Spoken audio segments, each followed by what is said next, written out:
Top. Welcome les amis, on se retrouve aujourd'hui pour les pronostics de TNA Bound for Glory. Et avant de présenter mon seul et unique camarade pour ces pronostics, je vous prie de m'excuser pour l'absence de Papy du coffre à catch, qui malheureusement a dû être retenu par certains, qui malheureusement a dû être retenu et donc est indisponible. Je ne parle pas des heures de retenue bien sûr, hein. Papy il a déjà connu ça il y a belle lurette. Mais pour rester dans le scolaire, malheureusement Colin a aussi dû s'absenter. Donc la seule personne qui est encore avec moi pour ces pronostics, j'ai envie de l'appeler le résistant, Sioni Jean. Salut tout le monde, j'espère en tout cas que vous allez bien. C'est vrai que le résistant c'est un joli surnom parce que c'est vrai que, on va vous le dire, hein, je ne suis pas très en forme. J'ai mal à la gorge, donc finalement, et quand même je me suis dit, eh bien, il faut aussi épauler notre Fafa, notre Mister TNA, et donc je suis là, frais et dispo, enfin, dispo, frais, je sais pas. Écoute, merci. Moi je suis frais, à cause de la température bien sûr, parce que dans le sud il fait un peu froid. Viens dans le nord, après t'arrêteras de râler. Ah, ça c'était la petite vanne pourrie du jour, hein. Ouais. Voilà. Donc, je pense qu'avant de passer vraiment au pay-per-view en lui-même, on doit quand même présenter ce qu'est Bound for Glory et surtout ceux qui représentent pour la TNA. Je sais pas si t'as envie de t'en charger, Sioux, si tu veux que je le fasse. Fais-le s'il te plaît. D'accord, merci. Bound for Glory a commencé il y a presque 10 ans de ça. C'était en 2005. Donc il y a 9 ans, hein, pour ceux qui savent faire des soustractions. Et donc c'est depuis le plus jeune, enfin un des plus jeunes des 4 pay-per-view qui restent. Il est quasiment à égalité d'âge avec Sacrifice, qui a commencé la même année, si je me rappelle bien. Mais la différence de Bound for Glory avec les autres pay-per-view, c'est qu'il a toujours eu lieu dans des endroits où on s'en rappelle. Donc vous pouvez voir sur l'image qui se trouve en bas à droite de l'écran, comme quoi il s'est déroulé à Atlanta en 2007, il s'est déroulé à Chicago en 2008, la ville de CM Punk. En 2010, il s'est déroulé à Daytona Beach. Alors pour ceux qui connaissent pas cette ville, c'est une ville qui a été très très marquée par la course automobile, notamment la NASCAR. Ça c'était pour faire une petite parenthèse. Voilà. Il s'est déroulé en Arizona aussi en 2012. Et en 2013, il me semble qu'il s'est aussi déroulé en Arizona. D'ailleurs, Et tu nous avais proposé, si je ne m'abuse, un oldies du tout premier Bound for Glory, voilà. avec un match qui est un peu comme moi, c'est-à-dire qu'à la fin, t'avais mal à la gorge après tout ça. Exactement, c'était Christopher Daniel contre AJ AJ Styles. Styles. Voilà. Et donc, Bound for Glory nous a toujours montré des grands matchs. Nous avons eu le droit à des Ultimate X matchs, à des Iron Man matchs, comme j'ai pu le commenter, un Lethal Lockdown en 2010. Nous avons eu le droit à des matchs, des Monster Ball matchs avec Abyss. Bref, vraiment que des stipulations qui peuvent faire rêver des jeunes fans de catch, et des vieux aussi d'ailleurs, hein. Et donc c'est pour ça que de fil en aiguille, Bound for Glory est vraiment devenu le WrestleMania de la TNA. C'est le grand événement que tout fan de la TNA attend. Et bon, normalement, depuis quelques années, on devait avoir des Bound for Glory Series. Mais cette année, ça n'a pas eu lieu. Je vous expliquerai les raisons plus tard dans l'émission. Donc voilà, passons maintenant au Bound for Glory de cette année. Et celui de cette année, et je crois que tu es d'accord avec moi, CEO, est marqué par un match très important. Vu que la Wrestle One, qui est une génération japonaise, est, est un peu en guerre avec la TNA. Enfin, cette guerre est bien sûr amicale, hein. Mais voilà, ce Bound for Glory là va être un peu marqué par un Wrestle One versus TNA. Ouais, c'est vrai que c'est assez étonnant de voir deux fédérations s'affronter. On avait vu ça à la WWE avec donc deux rosters qui s'affrontaient. Bon, d'ailleurs, on avait vu la ICW, les fameuses invasions. Mais là, moi, ce qui m'a surtout étonné, enfin après, peut-être n'ai-je pas assez suivi, c'est qu'il n'y ait pas vraiment eu d'invasion du côté de de la TNA alors que Fabrice essaie de jouer avec son micro. Non, non, je vais fermer ma porte pour éviter que les bruits ressortent plus loin que ma chambre. Voilà. D'accord. Et en fait, moi, ce qui m'étonnait, c'est que qu'il n'y ait pas vraiment eu une vraie invasion de la West One, alors que Fabrice commence à ça grésille un peu de son côté. Ah non, mais c'est bon, c'est bon, c'est bon, je me suis remis en place. Ok, bah voilà, c'était ma surprise. Et d'ailleurs, la West One, moi, je la connais assez peu. Enfin, je connais surtout la New Japan Pro Wrestling. Qu'est-ce que c'est comme fédération? C'est une fédération donc de catch japonaise qui fut créée il y a. Enfin, c'est une fédération assez jeune. Elle fut créée par un certain Goet Muta, que sûrement tu dois connaître, hein. D'ailleurs, je crois qu'il est en course cette année, je crois. Oui, cette année, il va nous offrir pour nos yeux peut-être un de ses derniers matchs dans sa carrière. Donc c'est vraiment. Mais ça va se dérouler chez lui, vu que Bunford Lori, et je ne crois pas l'avoir dit, se déroule au Japon. Ouais, c'était la première fois que l'on a un pay-per-view. Enfin, du côté de la TNA, je crois je sais pas s'il y avait eu d'autres pay-per-view hors en Asie, je crois pas, mais en tout cas en Europe, je ne suis pas, enfin en Europe, je sais pas trop non plus. Mais en tout cas, c'est une excellente initiative. Et si justement, on sait que la TNA recherche des partenaires par rapport, bien sûr, à divers problèmes, notamment du côté télévisuel. Peut-être que c'est un bon moyen aussi de se faire remarquer, de créer vraiment une belle association entre la West One et la TNA. Ben, cette association-là avait déjà pris une sorte de test, c'était au mois d'avril, vu que nous avons eu un pay-per-view, enfin un pay-per-view One Night Only, c'est-à-dire un pay-per-view qui est diffusé par le câble, quoi, et qui est disponible n'importe quand, et qui n'a quasiment aucun rapport avec les rivalités, même si on en revoit quelques sources, c'est plus des matchs de gala, quoi, que nous retrouvons. Et au mois d'avril, nous avons eu un One Night Only TNA vs Wrestle Kaizen Outbreak. Donc, où nous avons pu vivre beaucoup de grands matchs entre ces deux fédérations. Je me rappelle notamment d'un Wolf contre les Bromans, contre les. Je crois que c'est Team Kai de 241, il me semble. Et franchement, ça avait été un match par équipe de toute beauté. Et j'espère que Bunford Lori nous offrira un spectacle comme ça. Et donc peut-être est-ce une transformation du test que nous avons eu au mois d'avril, peut-être. Peut-être, mais en tout cas, je sais que j'en avais parlé un petit peu avec Papy. Il avait été étonné par la carte qui avait été relativement pauvre. Enfin, après, On en parlera un peu en détail juste après de la carte, je pense. Ah oui, bien sûr, bien sûr.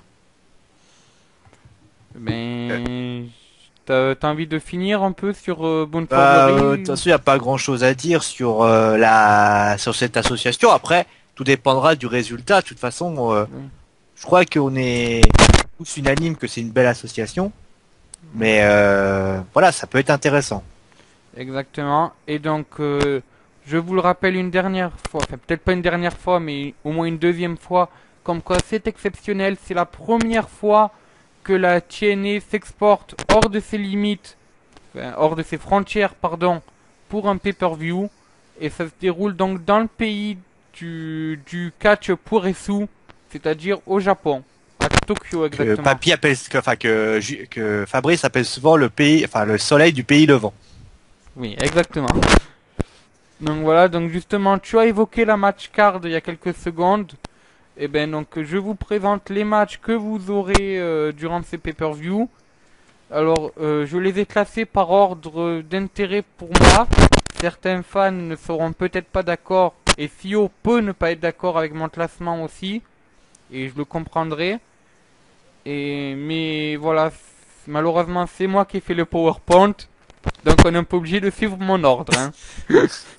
Donc nous aurons en premier match Hanji Woo et El Hero de Pantera, qui sont deux catcheurs de la Wrestle One, qui Alors par contre, affrontent. ces deux-là, je les connais pas, donc je peux pas te dire si vraiment J'ai je sais entendu, pas si je sais pas si tu les connais. j'en ai entendu parler. J'ai vu un match d'eux lors de Outbreak, je crois, mais je ne peux pas Non, voilà. Par contre, je connais leur alignement, donc ça pourra peut-être aider.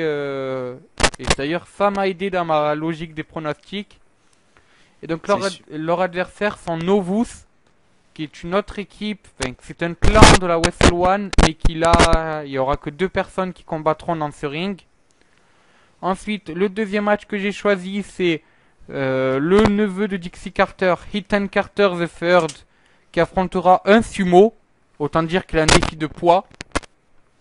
C'est le cas de le dire. Voilà, vu qu'il affrontera Ryota Hama, qui a fait son arrivée il n'y a pas si longtemps que ça à la Wrestle One. Ensuite, si je me rappelle bien, il y a Manik qui affrontera Tanaka. Manik qui Euh, abordera ces nouvelles couleurs de la Redneck Revolution. Oui, Fio. non, je te disais, il y avait aussi MVP contre un catcheur, je sais pas trop qui c'est. Ah ouais, j'ai peut-être mis ce match, j'ai peut-être oublié ce match-là. Mais oui, il y a MVP qui affrontera Sakamoto. Sakamoto qui a fait quelques apparitions à la WWE en tant que petit manager de Lord Tensai. Ah oui, c'est vrai, bah, c'est vrai que je savais pas si c'était lui en réalité, donc Si, finalement. si, c'était lui. Ensuite, nous aurons un match. Alors, le titre n'est pas annoncé en jeu, mais il y aura Havok, qui est donc été nouvelle championne des Knockout depuis l'Impact Wrestling de la semaine dernière, qui affrontera Velvet Sky. Et enfin, nous aurons un match de championnat. Là, par contre, c'est officiel. Samoa Joe défendra sa ceinture contre Kazayashi et Loki. Nous aurons ensuite la Team 3D qui fêtera son intronisation Hall of Fame et qui affrontera au passage Tommy Dreamer et Abyss.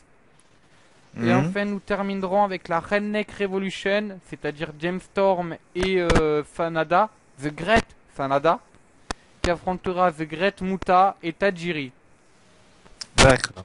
Donc, Ouais, je sais pas quel est ton avis, Sio, sur cette match card.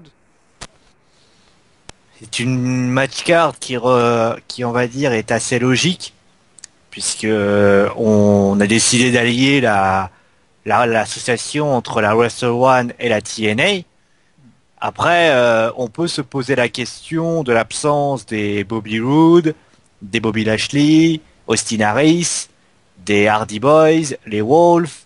On peut poser la question, on va dire, de toutes ces stars. Alors, bien évidemment, est-ce que c'était un choix de la part de la TNA de préserver ces lutteurs pour espérer avoir, on va dire, un roster? Est-ce que c'était, je ne sais pas, mais il faut quand même reconnaître une chose, c'est que j'ai quand même l'impression que la TNA a surtout voulu, je ne sais pas, je vais pas dire, c'est pas foulé, c'est parce que c'est pas le but, mais j'ai surtout cette impression que la carte aurait été beaucoup plus belle dans les années précédentes, d'après ce que tu nous as raconté, et que cette année, le fait d'avoir allié le Japon et les Américains leur a un petit peu coupé l'herbe sous le pied, leur a empêché peut-être de faire tout ce qu'ils voulaient.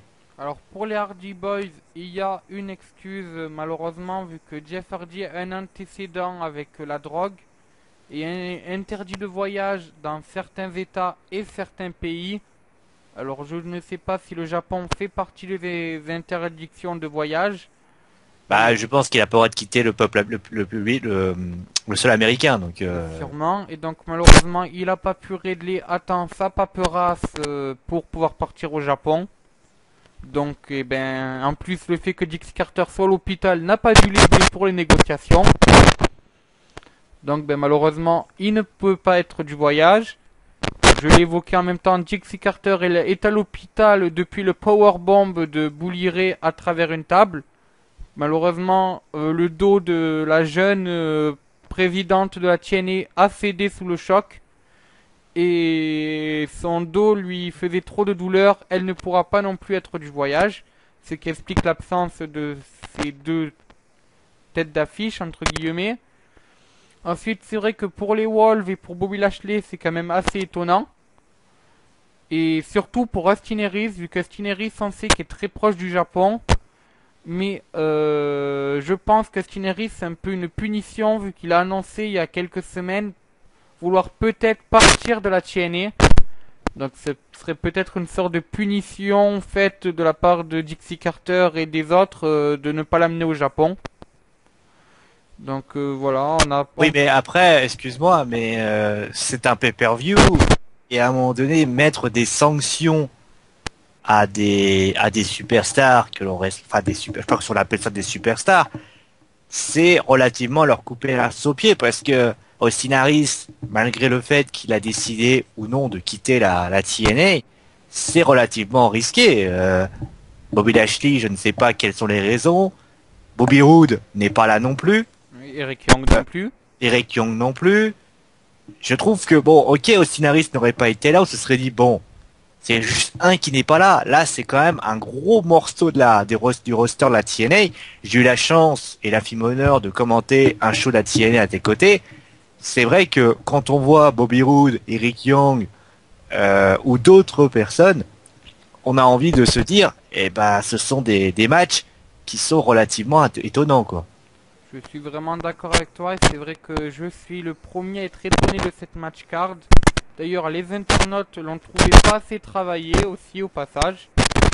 Et moi, malheureusement, je respecte leur avis. Et j'ai l'impression que la TNA se sont, alors je ne sais pas si c'est intentionnel ou pas, mais se sont un peu foutus de notre tête sur ce coup-là. Parce que oui, je m'attendais à voir des Austin Harris, je m'attendais à voir Bobby Lashley défendre son titre. Surtout que même s'il n'avait aucun challenger, il y a un petit truc qui existe depuis quelques années déjà, qui est le Bound for Glory Series, qui est un peu une sorte de ligue entre tous les potentiels challengers numéro un. Et avant Bound for Glory, un challenger est désigné vainqueur de cette ligue. Donc c'est fait suite à un nombre de points, quoi. C'est-à-dire une victoire, si je me rappelle bien, c'était une victoire par tombée 5 points, une victoire par soumission 3 points, une victoire par disqualification 2 points, voilà, des trucs du genre. Et, euh, et ben malheureusement, on n'a pas eu de Bound for Glory cette année. Ça m'a vraiment étonné. Je m'attendais à entendre Dixie Carter ou quoi parler de ce projet-là aux alentours de No Surrender. On n'a rien eu du tout. Donc oui, j'ai vraiment l'impression que cette match card était un peu bâclée. Ce qui m'étonne parce que ce n'est pas l'habitude des bookers de la TNA de bâcler un peu ces shows. Voilà. Après, les raisons sont nombreuses, mais déjà, je suis étonné. On va revenir encore sur. On a sans doute un champion à la Wrestle One. Je ne sais pas qui il est, Et ben moi non plus. mais il aurait dû pour le moment affronter, même si c'est pour du beurre, affronter le champion de la TNA. C'est vrai, je rejoins ton avis. Bref, ben Bon, nous allons pas s'éterniser sur cette match card que certains peuvent être de notre avis ou pas d'ailleurs, vu que tous les avis sont dans la nature et nous les respectons. hmm, Et nous allons directement passer au premier match qui oppose deux équipes de la Wrestle One. Donc vous pouvez voir à droite de votre écran Jiwu et El Hijo de Pantera qui affrontera le clan qui est à gauche de votre écran, qui est Novus. Et je prends un peu de temps pour expliquer où est la droite, où est la gauche, parce que ben, malheureusement je perds mon écran. C'est que logique pour je tiens à commenter. signaler, Fafa, il y a, je t'entends très très mal, hein. Ah, Je sais pas, ça grésille, c'est comme si t'étais en train de, je sais pas, c'est très étrange. tu m'entends plus là? Ah, je t'entends très très, enfin, je t'entends. En fait, c'est comme si ça. Il y a quelques petits parasites. Il y a quelques parasites. Alors après, je sais pas si c'est moi, si c'est mes micros qui commencent à décéder. Ben je sais pas. Ben écoute, j'espère que ce problème-là se réglera. Je sais, j'espère. Donc voilà, donc ce match-là oppose deux équipes de la Wrestle One. Et donc ben je te laisse commencer les pronostics. Pour toi, laquelle de ces deux équipes-là va gagner? C'est compliqué puisque je les connais pas du tout. C'est un peu bête à dire, mais c'est vrai que c'est des. Après, si je me souviens bien, c'est El Hiro de Pandera et son acolyte dont je me souviens même plus le nom, Andy Wu? Andy Wu. J'ai envie de dire, ils sont un peu, voilà, masqués et tout, mais c'est vraiment par, c'est difficile de les juger parce que je n'ai aucun moyen de savoir si leur qualité technique, tactique et pour insérer, je ne suis pas le catch, la lutte japonaise, et bien malheureusement. Mais si après, je devais choisir, c'est vraiment par infinité, ça serait les héros des Pandera. D'accord. parce qu'ils sont masqués, parce que je trouve qu'ils apportent peut-être quelque chose de plus, peut-être à côté Luchador, que peut-être ça pourrait me plaire, mais c'est vraiment d'un point de vue esthétique plus qu'autre chose, quoi. Avant de passer à mes pronostics et aux pronostics des fans de Wrestling Football, je vais vous dire ceux de Colin. Donc Colin a suivi ton avis et a voté Hanji Woo et El Hijo de Pantera. Elle m'a pas donné de motif, mais je pense que c'est le même que le tien, c'est-à-dire par affinité malheureusement. Voilà, alors quant aux fans de Wrestling Football, vous êtes 66,7% à avoir voté pour la même équipe que Sio et Colin, c'est-à-dire Hanji Woo et El Hijo de Pantera. Donc là non plus je ne connais pas les motifs, mais je pense que ça doit être de l'affinité, à moins que certains fans suivent un peu le catch japonais. Voilà, et donc ben moi je me suis renseigné un peu. Bon, je n'ai pas pu trouver beaucoup sur la rivalité entre les deux, mais au moins j'ai pu découvrir qui était face, qui était heel, ce qui déjà peut apporter un plus, j'ai envie de dire. Et donc les faces sont Hanji Woo et El Hijo de Pantera. Et donc j'ai envie de suivre la voie du peuple et de continuer sur la lancée en votant pour cette équipe, pour le Rockstar Spud Challenge. Le Rockstar Spud Challenge. Oui, parce que ben je suis la secrétaire de Wrestling Football, je m'occupe des pronostics et Rockstar Spud est la secrétaire de la TNA. Donc voilà, je suis un peu son miroir.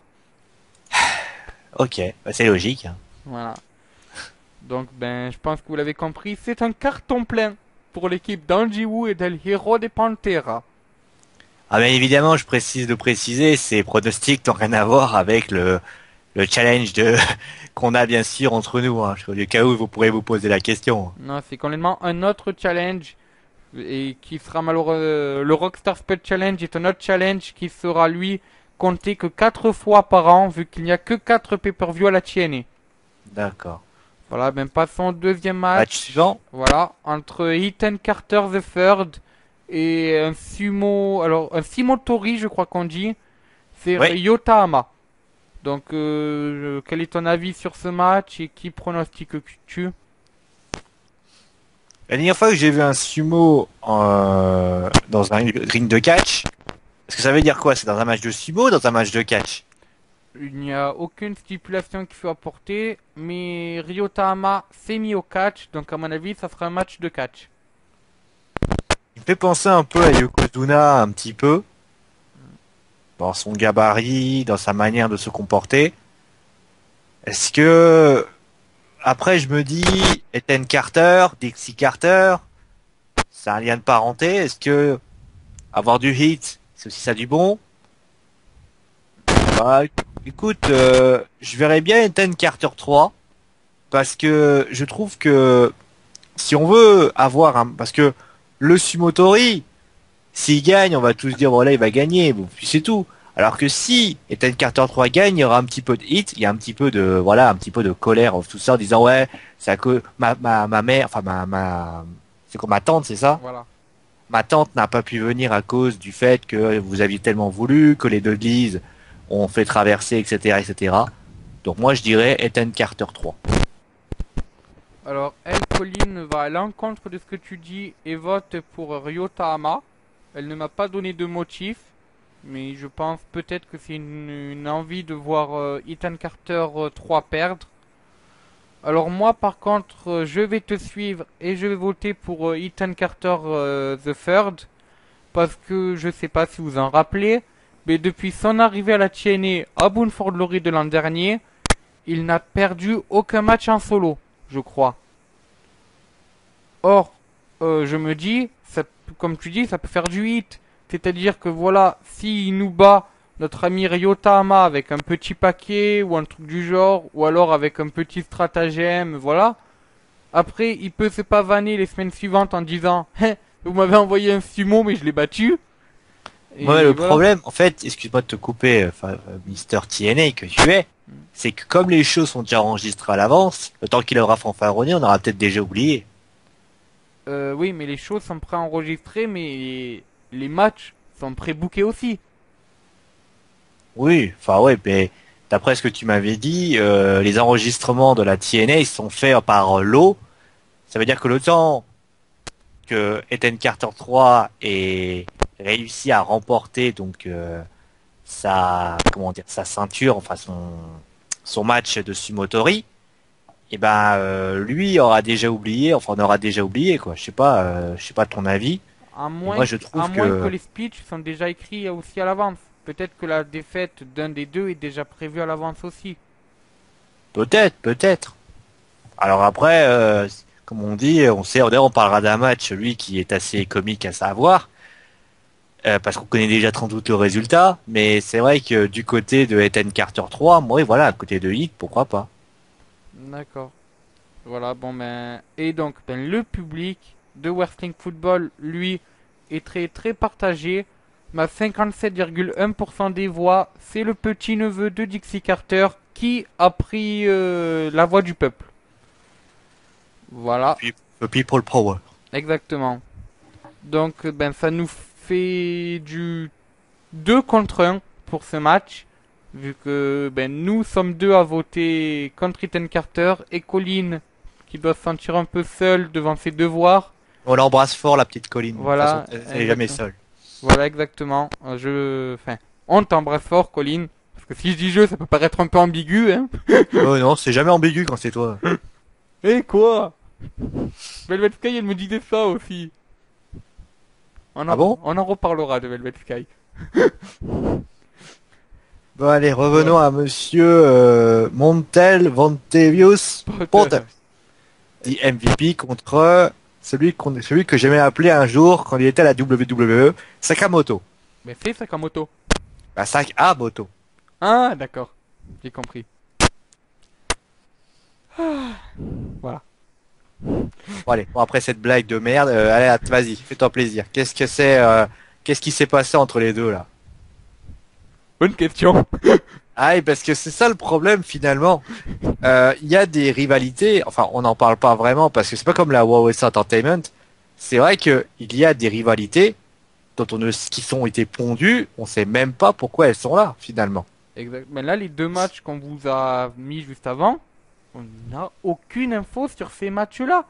C'est tout d'un coup, là, un jour, les bookers, ils se sont dit, allez, pour Bound Glory, on fait ça.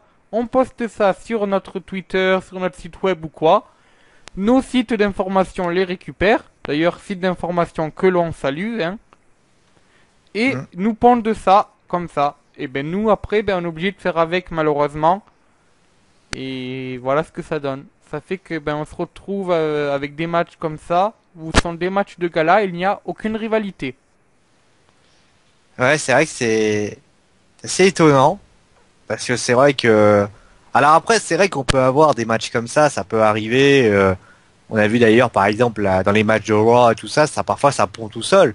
Mais là c'est un pay-per-view et j'ai l'impression que moi, ça me gêne parce que moi, j'aime bien connaître ce qui s'est passé auparavant. On a longtemps été critique des matchs pondus à la dernière minute de la World Entertainment. Là, je suis assez étonné par rapport à ce qui se passe, quoi.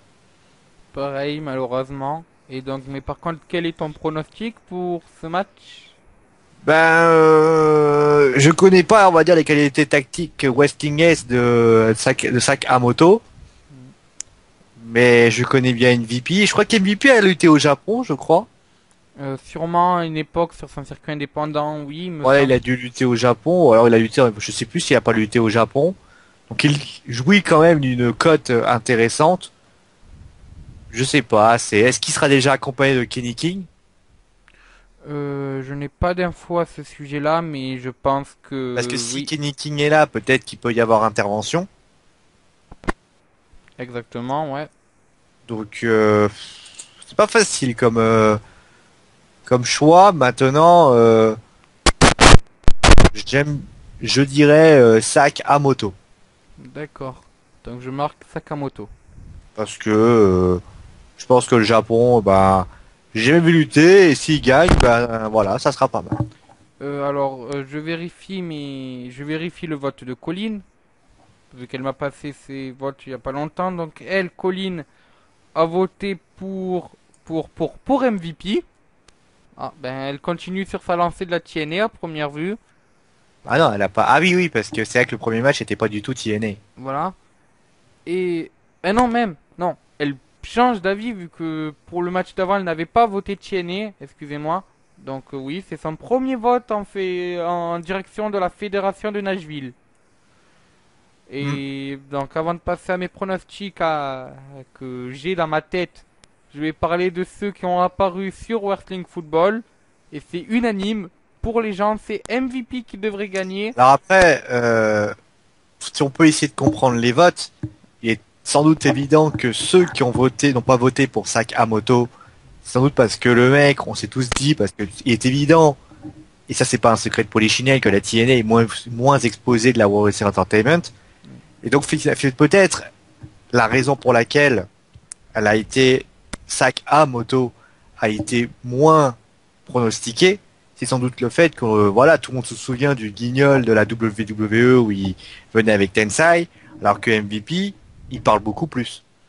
Exactement, oui. Et donc ça serait à 77,8% des voix que MVP serait vainqueur.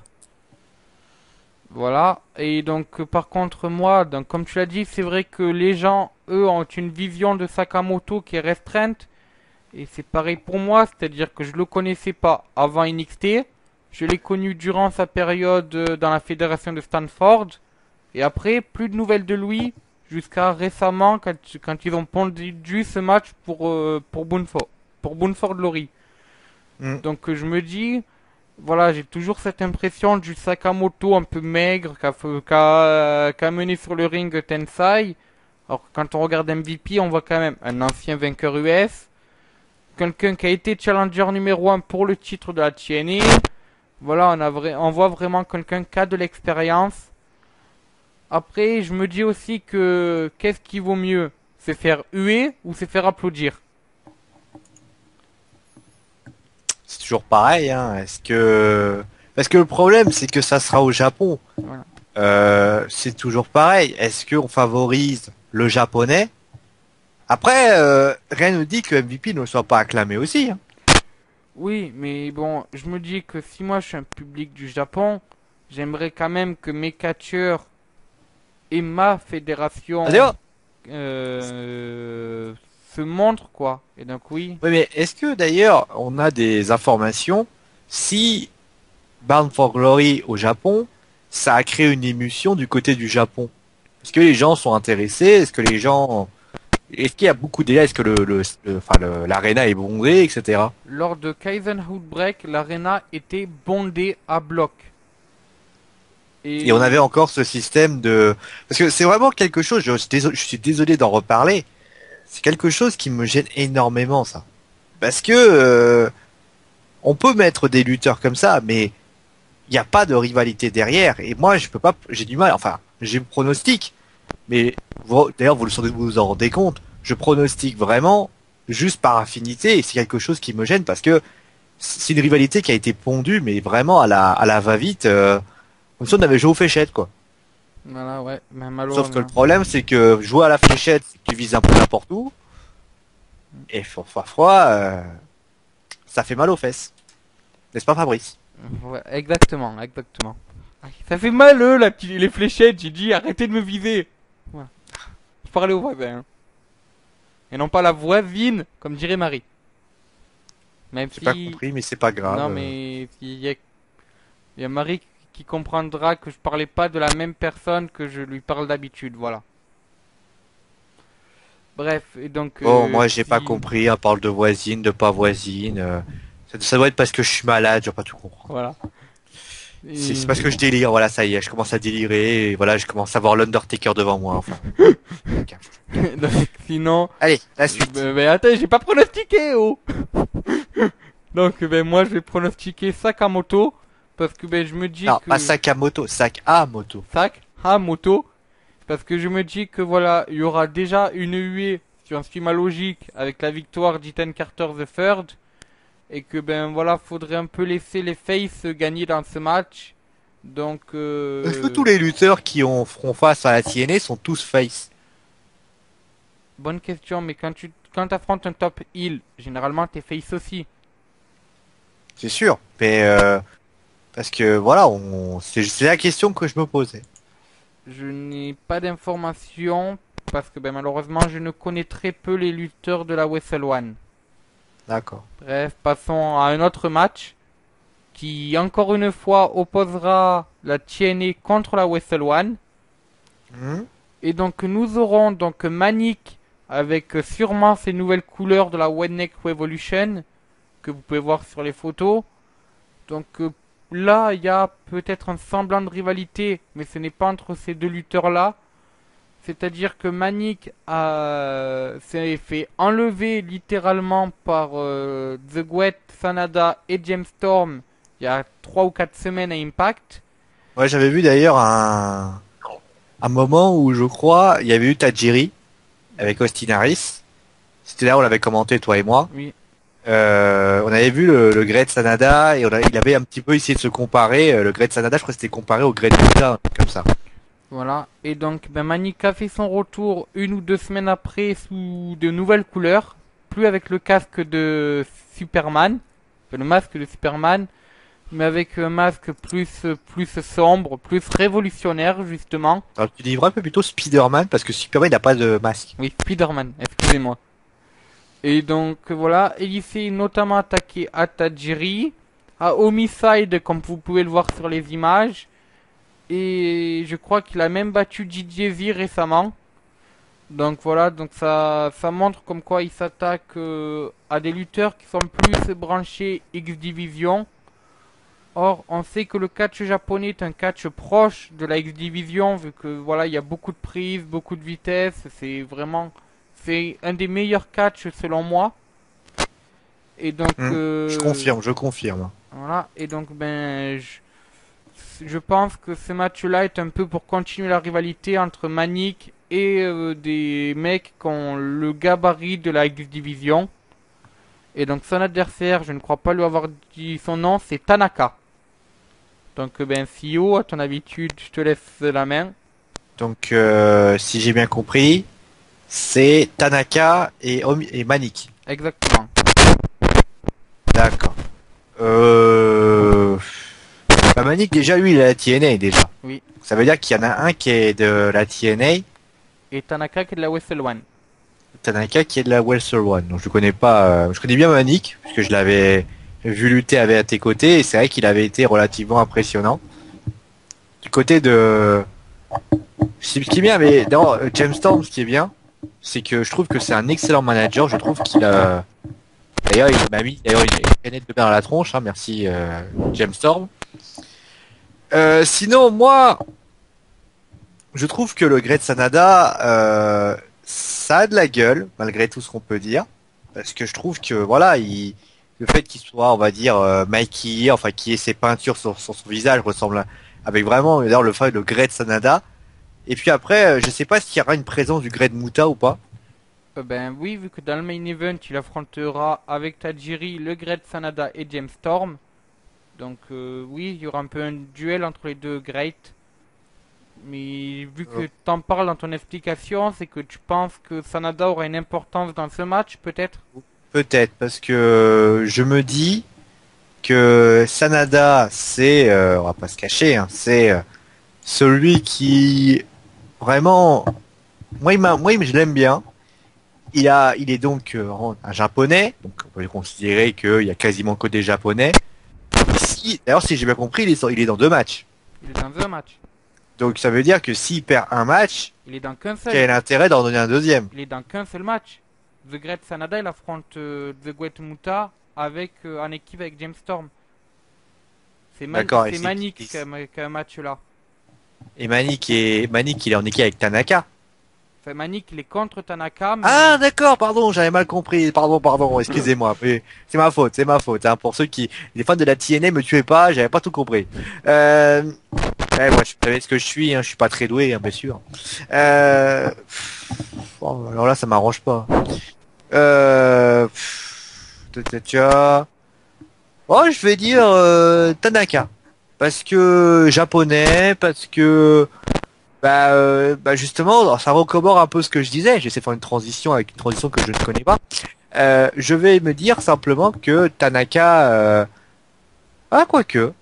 Je vais dire, en fait, Manik, fait partie du duo, on va dire, de James Storm finalement. La Redneck Revolution, oui. Ouais, donc la Redneck Revolution. Et moi, je pense que dans le deuxième match, il va y avoir en fait, pour moi, cet affrontement, enfin cette équipe, il va y avoir un perdant et un gagnant. Je pense que le gagnant de ce match sera Manik, puisque je pense que le perdant sera le Great Sanada. D'accord. Alors, elle, Colline, a voté. Je revérifie ses pronostics pour être sûr de pas me tromper. Elle, Colline, a voté pour Manik aussi. Elle m'a pas donné de raison, vu que malheureusement elle a dû s'absenter dans la précipitation. Voilà. Et alors moi, quand je vois ce match-là, je me dis que ce pay-per-view-là, il est vraiment censé...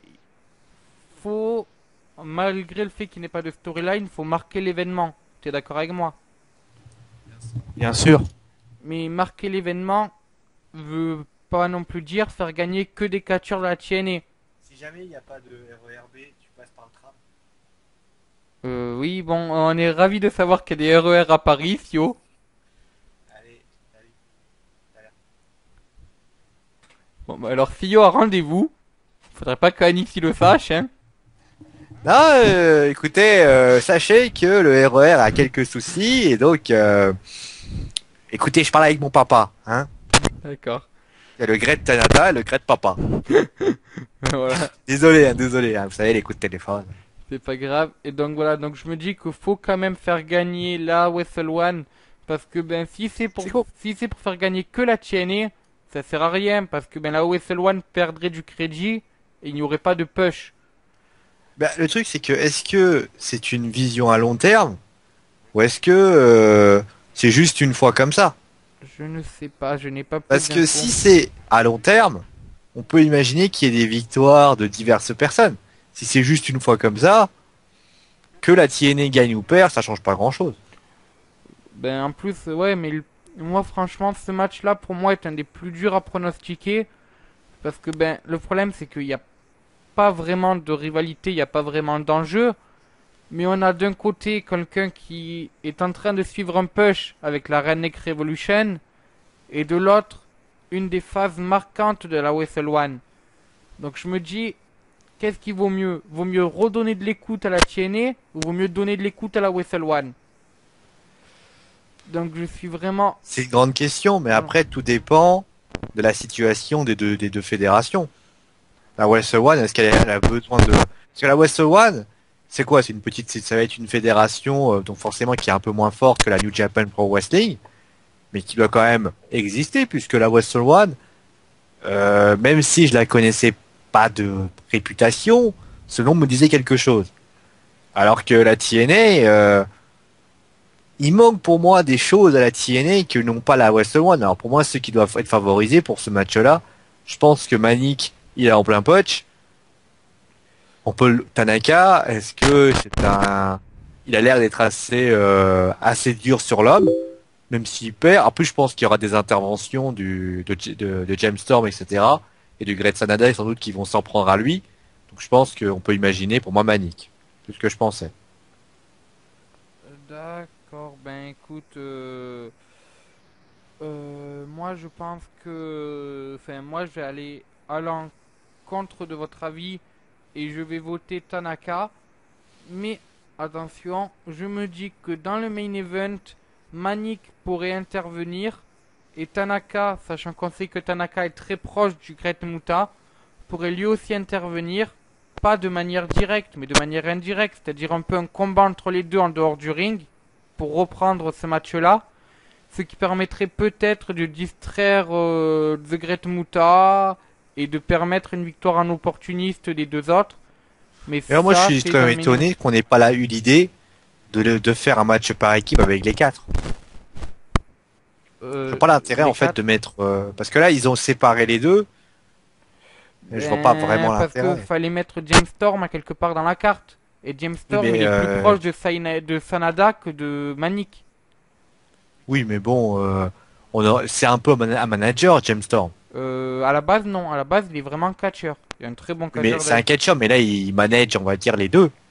Il est, il a pris Manik pour en faire ce lutteur en question, et il a pris le Great Sanada pour le faire devenir encore meilleur. Donc c'est un manager entre guillemets. Alors que de l'autre côté, si tu les mettais ensemble, on n'en serait pas en train de se poser la question de s'il gagne, s'il perd. On dirait l'autorité qui est en train de se poser des questions. Bah après, il y a aussi un truc, c'est que ben Manik et Sanada sont jeunes. T'es d'accord?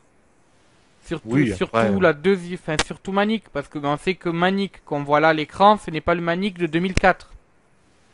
Vu que Parce qu'il y a de la contrefaçon de Manik maintenant. Nous aussi, oui, enfin le Manik, plutôt le Suicide, qui a été créé dans les années 2004, était en fait Frankie Kazarian, donc Kaz, qui est maintenant la ROH.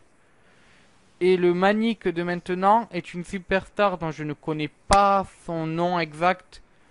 Mais voilà, c'est une superstar qui est arrivée il y a quelques années. Et qui a d'ailleurs, en fait, il y a eu une petite histoire parce que, ben, Austin Harris avait pris le masque de Suicide pour gagner le titre de la X-Division. Il a enlevé il y a 2 ans en disant à Hogan, et Hogan, je cache mon option C. Hogan lui a dit, non, non, c'est pas toi qui as gagné, c'est Suicide. Plutôt Manik. Il a fait venir Manik sur le ring et c'est parti un peu en rivalité entre les deux. Ça c'était il y a quelques années, bien sûr. Et donc voilà, je me dis que tu mets 2 jeunes sur un ring, pour reprendre ton hypothèse, contre The Great Muta et Tajiri. Tajiri et le Great Muta sont un peu vieux. Donc forcément, il y aurait un problème entre les deux qui ferait surtout que le Great Muta il se rapproche de la soixantaine et je pense pas qu'à 60 ans on puisse catcher encore face à des jeunes aussi bien qu'il catchait à une époque, sachant que The Great Muta est un très très bon catcheur. Donc je pense que cette division a permis de mettre James Storm, qui est aussi un vieux, même s'il lui reste encore quelques années, pour pouvoir calmer le Great Sanada et lui dire, bon écoute Sanada, je sais que tu es content d'affronter Great Muta, parce que malgré qu'ils sont en rivalité, ils sont très très proches dans la vraie vie, mais Mm. voilà, on va faire un match calme. Si on doit gagner, on gagne. Si on doit perdre, on perd. Mais un match calme, pas trop de vitesse. Papi Sanada, il a perdu sa canne. Donc on se calme un peu. Abimuta plutôt.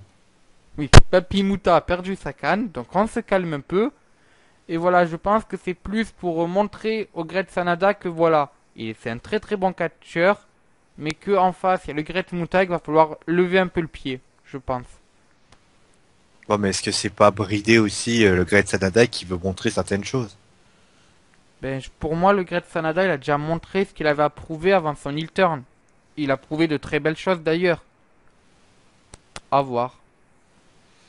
Bon, on passe à l'autre Euh, match. On a pas mal. voilà, bon d'ailleurs, je préfère juste préciser, c'est Manik qui est avec un peu plus de 58% des voix qui est donné vainqueur par les fans de Wrestling Football.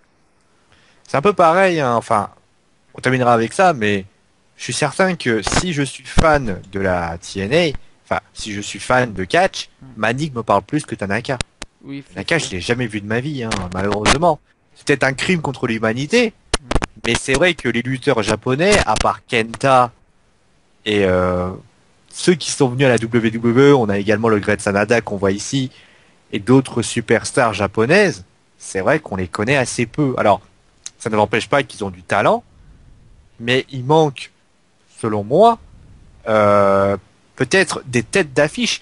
Est-ce qu'on n'aurait pas pu, alors après je crois qu'il n'était pas à la même fédération, ramener des Japonais qui auraient pu, parce que Sakamoto je le connaissais de réputation, mais moi j'ai Tanaka, je ne savais même pas qui c'est. Alors est-ce que on pourrait pas ramener des Japonais un peu plus connus, parce que c'est vrai que les Américains qui vont essayer d'acheter donc ce pay-per-view, Tanaka quand ils vont voir le match, moi, très honnêtement, j'ai pas envie d'être méchant. Bon, ça n'est pas 9,99$, on est d'accord là-dessus, n'est-ce pas, Fafa? Oui.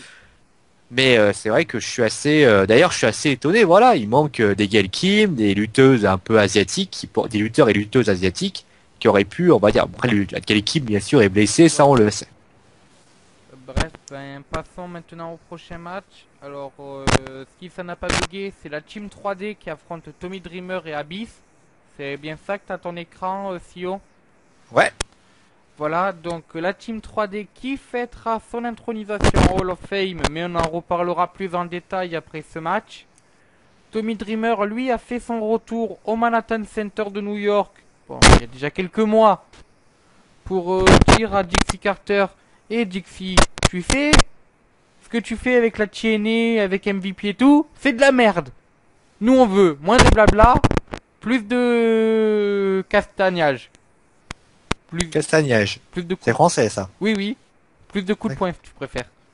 Ah. Voilà. Et donc, ben, Dixie Carter a fait croire d'être d'accord, puis il lui a dit, et puis elle lui a dit méchamment, je n'ai pas à t'écouter. Parce que quand Dixie Carter, quand elle s'énerve, elle dit, tu n'as pas écouté. Non, Parce que je n'ai sais pas à t'écouter. En gros, c'est moi qui décide, c'est moi la boss, quoi. D'accord. Voilà. Et D'ailleurs, on l'avait vu, je crois, c'est le premier show que vous avez commenté avec Papy. Tommy Dreamer, il était revenu pour, oui. on va dire, je crois, il était venu voir Bobby Lashley, je crois. Exactement, oui, c'est vrai que Tommy Dreamer a fait quelques petites rivalités là depuis son retour.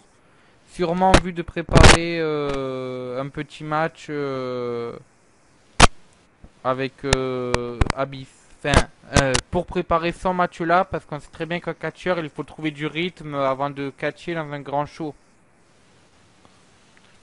Voilà, et son adversaire, enfin son partenaire, pardon, serait Abyss. Alors ce qui m'étonne, c'est que les 4 catcheurs présents sur ce ring sont face. Et que c'est vraiment 4 top face. On a la team 3D qui est composée d'un ancien champion du monde, même je crois de 2 anciens champions du monde, Bouliré et Jivon. Jivon, j'en suis pas sûr. Jivon, je sais qu'il était champion de la télévision, mais champion poids lourd, j'ai un doute. Mais Bouliré, ça c'est sûr. Ensuite, nous avons l'inventeur de l'hardcore, Tommy Dreamer, et nous avons le monstre Abyss, qui ça fait des années qu'il est à la TNA. Donc, ce match-là m'étonne quand même. Mettre 4 faces sur un ring, sachant que c'est un match 100% TNA, sans aucune rivalité. Je sais pas ton avis, Sio, mais ça m'étonne. Je suis pas d'accord. On te rappellera que des fois, des matchs face versus face, ça a toujours existé. On a eu des matchs John Cena contre Rob Van Dam. On a eu Rey Mysterio contre Sabu. On a eu pas mal de... Je parle forcément de la ICW, mais c'est pas le problème. Après, justement, on avait besoin de 4 lutteurs hardcore. Mais c'est vrai que c'est quelque chose qui, pour moi, qui est très intéressant et moi, je trouve que ça me dérange pas. D'accord. Et ben, donc, ben, on va, avant de passer au pronostic, voilà, je tiens juste à préciser que je pense que pour moi, ce match est vraiment juste un match de gala afin de montrer aux Japonais ce que ce que vaut la Team 3D avant d'être intronisé au Hall of Fame, et que ça peut aussi être un match d'adieu pour Tommy Dreamer. Donc Ouais. bon, je reviendrai plus en détail dans tout ça dans mon pronostic, et je vais laisser Sio faire le sien. Moi, je me dis simplement qu'ils vont être intronisés dans le Hall of Fame. La logique viendrait de la Team 3D. Voilà. Mais je pense que Colleen a la même logique vu qu'elle a aussi voté pour la Team 3D. Et moi je me dis pareil, mais ce que je verrais bien, et je pense ce qui me plairait, ça serait de voir, voilà, la Team 3D qui arrive, ils gagnent le match, et puis ils prennent une table, ils font genre qu'ils vont faire passer Tommy Dreamer à travers une table, et là tu sais pas pourquoi il se passe un truc entre les 4. Les joueurs, enfin, je vais pas dire qu'ils se font des câlins, c'est pas non plus des Bailey quoi. Mais Et Bailey. oui, mais parce que Bailey elle demande toujours un câlin elle avant le match. Oui. D'ailleurs, qu'est-ce que j'aimerais lui faire un free hug à notre ami Bailey. Euh, bon, on n'est pas à NXT, Fafa. Voilà. Et donc, ben, sinon, voilà. Enfin, une marque de respect montrée envers ces 4 catcheurs. L'air de dire, voilà, vous nous avez marqué le catch hardcore. Peut-être qu'une ère va se terminer là, vu que Tommy Dreamer, à mon avis, commence à se faire un peu vieux. Et on sait que le catch hardcore est beaucoup plus rude que le catch normal. La Team 3D pareil. Abyss, il a encore des années devant lui, mais malheureusement, il n'y a plus beaucoup de gens hardcore pour le suivre. Donc voilà, je me dis que c'est un peu pour afin de dire, voilà, ces 4 là nous ont marqué la TNA. 2 vont peut-être partir bientôt. Un va sûrement dire adieu bientôt aussi. Donc voilà, ben écoutez, fans du Japon, vous avez devant vous le meilleur truc hardcore qui peut arriver. Mais bien sûr, je voterai la team 3D pour une victoire. Mais comme je l'explique après, avec une marque de respect à la fin du match. Le public d'ailleurs est très partagé. Il y a d'ailleurs égalité entre les deux votes. Entre la Tommy Dreamer et Abyss et la team 3D. Donc c'est... Ce match-là était vraiment très très dur à départager. Et ben voilà, as-tu quelque chose à rajouter sur ce match sur... Non, pas grand-chose à dire. En tout cas, ça va être un. S'il y a bien un match qui, pour moi, me donne, on va dire, me donne envie de saliver, et il y en a pas beaucoup. Ce match-là, mais après, c'est par affinité, quoi. Voilà, C'est parce que les quatre, enfin les trois en particulier, je les connais. voilà. Bon ben comme dernier sujet de avant notre pause publicitaire, parce que ben malheureusement je ne sais pas pourquoi si tu as introduit cette loi, mais nous devons placer une page pub. Ah bon? Ben oui, tu m'as dit que je devais placer une page pub dans mes tiennet. Et vu qu'il fait tard, parce que oui, nous enregistrons pas cette émission le samedi, mais bien le jeudi soir. Donc on va devoir prendre une petite pause d'une nuit avant de reprendre après la pub. La pause pub. Voilà, une petite pause pub d'une nuit avant de reprendre. Mais avant, j'aimerais d'abord rester sur la Team 3D et aborder le dernier sujet, qui est l'intronisation de la Team 3D Hall of Fame. Qu'en penses-tu? C'est amplement mérité. La vérité, voilà, elle est là, hein. C'est amplement mérité. La TNA le fait. D'ailleurs, je suis surpris que la WWE ne l'ait jamais fait auparavant. Ce sont des catcheurs extraordinaires qui ont qui technique au niveau des tag teams étaient fantastiques, qui ont marqué l'histoire en traversant les années. Moi, je les ai connus à la ECW, à la WWE, dans des matchs TLC, dans le premier TLC match de l'histoire de la fédération. Et c'est totalement mérité. Alors après, on peut toujours dire, oui, mais voilà, quelle légitimité. Mais moi, je trouve qu'il y a une énorme légitimité. Alors, je les connais tous les noms des Dudleys, mais j'espère en tout cas que durant cette intronisation, qu'ils auront l'idée de ramener, bien sûr, alors je sais pas si c'est leur frère, Spike, parce que Spike, Devon et Ray font partie, bien sûr, de la fameuse équipe des Dudleys. Et moi, je les ai connus comme ça et qui étaient extraordinaires. Spike, C'est une- la dernière fois qu'il a voulu dire bonjour à la TNA, je crois que Raven s'en rappelle, il a très très mal terminé. Vu que Raven a décidé de lui péter la gueule.